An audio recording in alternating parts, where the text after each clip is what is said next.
अरे सागर तुझं आता लग्नाचं वय झालं, करून टाक ना लग्न. झालंय तर खरं, पण मला मुलगी तर आवडली पाहिजे ना. कशी पाहिजे तुला मुलगी? मला ना जिला क्रिकेट आवडत असेल ना अशी मुलगी हवी आहे. जेव्हा पण आम्ही शॉपिंगला जाऊ ना, तिने वन पीस आणि टॉप नाही तर इंडियाच्या 2 जर्सी विकत घ्याव्या, एक स्मॉल आणि एक लार्ज. मी तर डायरेक्ट मंडपच बुक करेल रे. मी डायरेक्ट 7 फेरेच घेईल.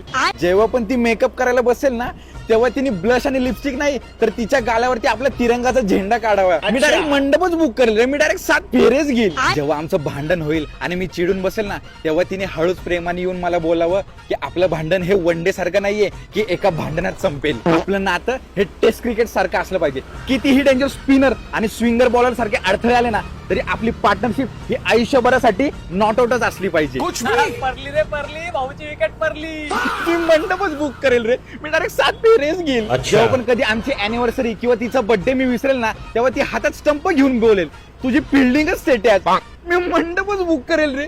मी डायरेक्ट 7 फेरेच घेईल. आणि जेव्हा ती बोलेल की आपल्याला लग्नानंतर जास्त पोरं नको, 11 बास झाली, मी इंडियाची टीमच बनवेल रे, राऊडी 11. तुला खरंच सांगतो, मी डायरेक्ट मंडपच बुक करेल रे. मी डायरेक्ट 7 फेरेच घेईल. मंडपवाल्याचा नंबर आहे का? हाय हाय हाय. ते मला पटकन आताच घेऊन ठेवतो.